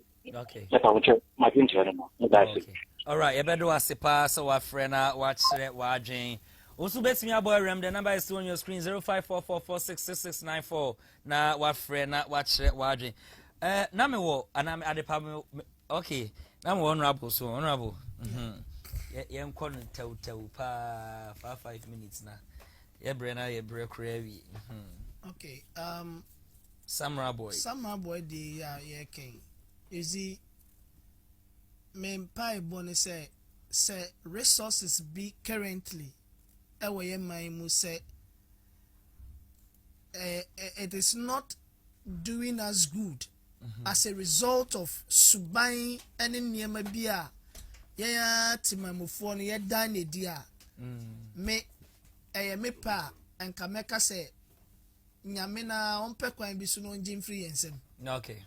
Seriously. Okay. Because who shall the echo so summer boya? Me and Yami Bofu I will wipe them off. Okay. And to say resources be honum to say goldy, cocoa, and yet devastating a ise in a debris. Debbie. Name of gold no crampo says say young cocoa phoning near my baby. Okay. In my opinion and my wish, Obi Becca say, Enna, unye said Jumani Bintina, o Kase. But it is not that.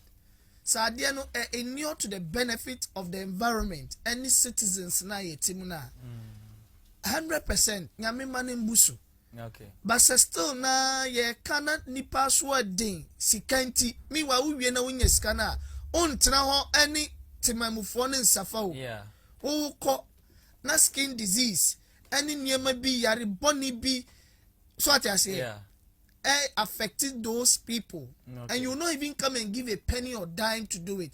Sha kwaya wo she school say wo se skanu kra mu nya na mu di develop kro no kra nka hadwen ana se mu wie nso na nka banana mu tu ni ade no mu sa level ni na se na be ya nsio no top brosua entimi mbe yiri emfa nkofo a kebe na momo ya na amna ne bugu few people bi so a na mo raho na mo usu eno de na mo fra ban sa ban be mo no adenti na wose ye hete ye ho to this extent just because of sika kokonti intermediate me ekwan bi wona sanyame na obo na sase adi sa gudie we ehihye mu maayen no so ebeya ka omane nyira mfiri asase na sekura na obi ahonto no na yentimi ndidi ye ho emfrim we ye hia soje se ye di ombe kwako gu onom for ebia 2 months kura na oma clear obi efiri honom a it will be good for us mu wie so amasa nyem ye nkora na mo nko school mu nya nema bebre mfa moayen aden. All right, just Honorable Isaac Buedi and I say the cap Adepa. I'm Samra boy illegal mining. Safe for no because I'm got iPhone atade and it's any money no and one and then cranny do much. Hey, and one or more because up iPhone. Opa atade or monta then getting abano. See, won't nipa will bet me a mano 1 day 500 600 yes. And this are some I can obit or because and on say Juma or did you no. But a woman say where Juma or did you but also say baby. Yes, so free say baby oh yeah Jumano. Ensuo da ho a mansuo ne kwan no na baby a was ensuo ne fa kon wetimi fa kom na baby a say ye wajuma but one omo ya na times o mansuo no ebebu fa so be yiri fa nkofo no ono o mansuo ne kwan ho na wa start no tutu ensuo ne ho akurokuro yes nti esa ensuo ne nya baby amfa afi na yire bu afa so but me free say e bia ya ma ensuo bi ho say wo ekonya ensuo bi ho say o ye galamse wo ho a hye hunu say baby ensuo ni nam na eyire betimi afa no ese wankasa kra bia se obetwam a mo ka no kra sempo obedwam so obet o de machine no excavator ni bedwuma ma ekwan na ye kama ensuo ni ba ebetimi akwafe na wa start ye wodwuma because wankasa no so wansha ma ensuo ni kwan wankasa wodwuma no kra etimi se wo modwuma ne da okay nti we ya ye kan so obi to because o medwuma fine wodwuma wo ye but e ku nipa but here's the case flood in the sea and che bia yes, me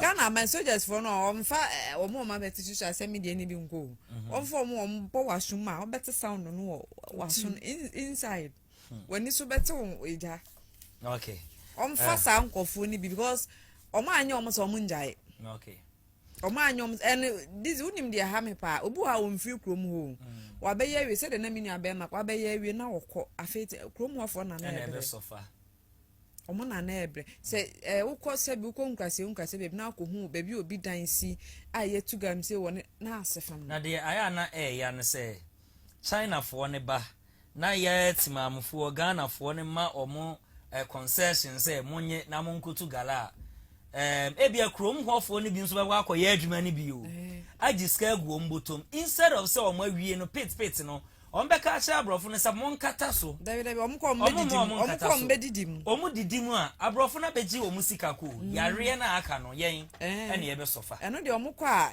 kroma no no ma start no omu didi omu terms kra minim bi kan no ma start no omu didi 05444669 na bia me fa ne se okọ no ebi muti wo ha omu ko omo ye ne kama no omu ko but kroma no bo se no ma sanso etutu no ma sanso tutu na ututu ehona utu ha no watu utu no enso time fine enso ni yire mfa enya baby mfa mate enya baby mfa adepa so just for there me this me ye many abelepa because akra ya hwere wo mo no eye me ya pa eye me ya enenya garam say no ho nkwa na so just for adepa hold on emame hello good evening me ba chodi ni baby a free because if Francis me takwa oh okay me ba chodi wadwen emame I am more galamsey for each I am munyabotre. Why? Because Otunobia ni eduma oye odididi. Okay. Alaga. Yeah. I am munyabotre kakra me because you need now say bia because say adia na se bisa o. Okay. We na pese because o she ndome o galamsey mu a masa anye betesa. I am munyabotre me yesrem pa why? Mate. they have to be na yes I am madam I see mu program na boye. All right, yes, yeah, that's pa say wa frɛ na wa kyerɛ wa adwen. Ti yes so ye bɛsrɛ. Ye bɛsrɛ sɛ mo de mu wi a mo nkata so ma yɛn. Ani de kwan so. Why? Mo nkata so. Na ayi mu nkrom ho no. Mo sisi schools, hospitals na mo nya kwan. Adebase ma mo first kan ma ɛyɛ nkura no nko anfa ntoto iPhones. Aha, zi. Ya bɛsɛ dɛ call you afraid o ya won tesa. On first kan me man nkura. Ya na atam say omo ni young guys no mo di say ejun omo ni ana yesa no. Omo ni afini da bi. But boys na omo afi no mo wiye senior high bu ho a bi a onko school. Basa galamse nsu ani ho a. Galamse nsu ni ho anka mafo be sofa pa because edwuma ni system no mu. Yenka asema nyo. But put measures into places. Mo ya make sure say baby a wo ye adwuma no. Nsu a eye nsu pa. Sorry. Yenom no. Mo nsay no. Okay. Munya proper mining. Okay. Uwia catapult ne so. Se enua bi na mutwitwa gu yi a, muwia munsa enua dua. Afforestation mundua enua ne bi enka ho. Se obi kokofo na mukoji asase na muye yi a, muwia munsa ndua saa ne ma na. Yeah. Afei so hospitals apapa. Munsibi ma cluster of towns. Meka nkronkro na etwa mu ho ehia. Munsibi school adan papa munsibi akwan eto de bi kura mpo adan a timamufo ne dedam na enye yi sem nyame kam akoma monye bi mo yeah na sabu yes yes any akwan no kura most of agalam say for me akwan ni aye nyame o ombetimi aye go good road network no at the development bakro mu and then na come a story bi na mjai manso fu osu say for all this while omo akwan yenye emma omo no knowing say because of illegal mining koso ho nti omo nya kwan kwa contractor bia ba no agya to say there bi because of say the illegal mining koso no usuro say obeye odru ho a me krom nti me ho de wonya pagya kwan ne ba nkwan de ameka ho asem odru mechanism from Mem Johnson to my mechanics, my music from Mem Johnson to be a great soon. Me baby, I'm a quadri aquasiso. The great Osama baby, I will be a messiah. Somebody said, or more quine until the mammy starting free a Mem Johnson to a great soon. From a Mem Johnson to a grace, on my great soon quine from Ancam Johnson to a great soon. Or muddy a quine wingina. Or muddy gala. Yes, Bunkum any fenina. To contract a ben at the manor. Obey omodi ama che say udru krokita me krom ti me krom for me body udru do me a asori bi si kwan bi baby a omodi ya beka asori na no ada me ko wa me hu mbisa me ho enti say in case say ensuo ni jira because baby beka asori no and baby nso obi pa esi ni fia omodi enti a kwan ne de Dizzi contract obey ndi obevre emergency bia ba munya help na question kwan ni timi lock you bra etimi lock na makofa ya krom kwan no ya krom kwan no so timi lock bra ya bro enti disaster bi si a kofo be wu se me kamitro manzon nema bi won ma ye ka ka but very serious o ko me krom man kam say ya odru ya bridge and ensu kese ansa na wo de dru ekro na nkasema na ye nsu a ye sanom chese ni ediye bibia oba na obi kura sama wa beka say oye fifiri jim na dia ma okay chese oma be jiju di omu ji ni dada nkofo asada na eni atutu nsuo no ho atutu nsuo omo kan say otutu ho akurokuro nti ma menka nisa omo tutu ho akurokuro ma nsuo ni ta na nya kwan okay e ma think say be some years ni e fa bra bi Dizzi 3 solid days. Ansana yi naba. Yes. And then once you near ba 90 or do beba. Okay. nti saa nneɛma no nyinaa wodi wie a ɛna na me because of say ye ho de nti na me ka say sɛ wokɔto nsuo da hɔ a ma nsuo ne kwan na wo de ye wadwuma because ye ho de sɛ nka saa time no mo start ye no mo ma nsuo ne kwan a ka me fi sɛ nkenye se ene me duru hɔ a na me yam ahye me se a me ba ko me duru hɔ na me yam ahye yeah me duru hɔ kra na me because o ma ya ama bridge no bridge na o mo ye na me kra bia na ye nwo me saa time no baby kra bu me eyi na me duru a o si ayi so fa moto no na me duru na me yam kra hyehye me oh mate awo ka obi na ye de ne kwa na kyese onsunu buje mu because ye ne ye ho kwan no ye wo short way ho abetimi da kwesi agresu mu na ye wo saje se wo be fa dome asa ma kofa kwan na me ka se o ma didi gala na ma kwan na ye fia nti na nsem obi a na kwan na agresu mu kwan na untimi nkontimi ma no na nka mo de ne nso no atache omo de anwen be gu susu omo be na atache asan ba so no so ko mo ko fa aplakum kwan nso so eso bra adepa mate ye bre na ye bre ewie ye other stories nyame adoma wachina ye beto aso koko makuafo die ni nyina ye beto aso nyame adoma wachina o final words na onchi ya bi na ye sorry so na me ko final words that they make us here na no na me to because e ho hia me papa e ma nso ho me ka me chere o okay na atwema de hia o so obi so ni wa okay me kro manso die ba bi a me ka ne se me kan de wonim okay me kwan from Ankam junction to domi me kan say Ankam junction to Ankam kro na na wo kan kire MNDC na ne say mesre ona wo maafo ontwa na ni me sha Ankam for because honorable why maafo okay because MC and DC okay so south because so south okay amanse south ma men kan say na ye kan because from da ho se in case agree sum kwan ne say ya Ankam no mbefa okay de kwa agree sum se me kan say AP for adubia ho de no se in case omonya just ombe nwan Ankam no ma betie si sa short way na me omonya be bia ma sa short way si kesen ko mo okay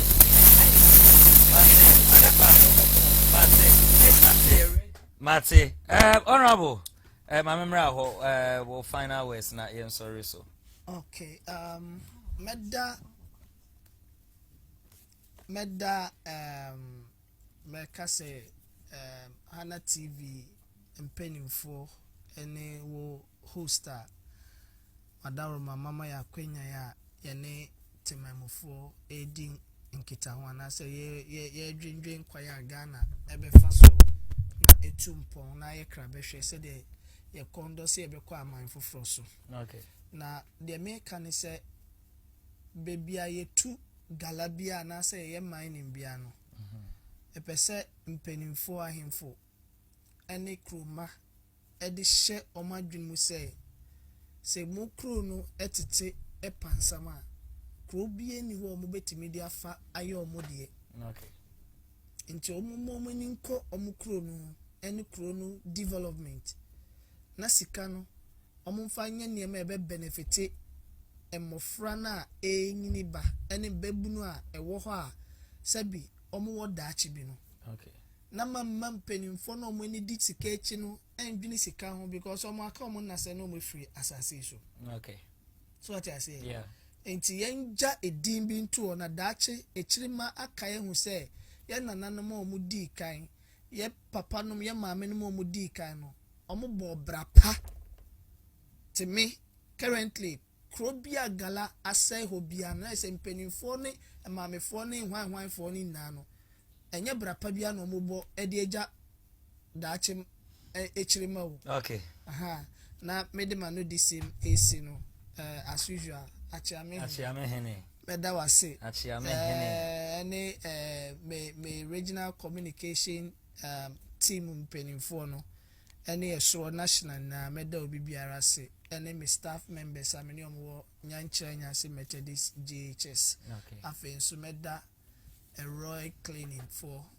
and driving services for us so so one day yenso ye de mo a bia e wo bia e beba beboa Hana TV okay edase All right, Mr. Medas. Adepana say, oh, see,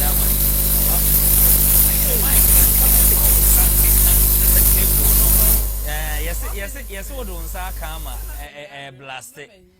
Blasting the Ude fashion fridge, we're saying, I'm here. What I catch them in America. One, I mean, she animal. Oh, Golden family. And on behalf of Adepa, also what's your golden family, a man who offer for, or more him. Or more man so. That's a man so the Hoyo de Pa. It means to Kumasi. Okay. Oh, okay. Okay. One are your leader. A man who offer for more. A man who are. And I told BB live so. BB Yabi, oh. BB Yabi. Mate. And as a media, winning some media men can't hold that. Aha. Honorable social ring. It's also on joining a table of men. Tiakaya Niaka.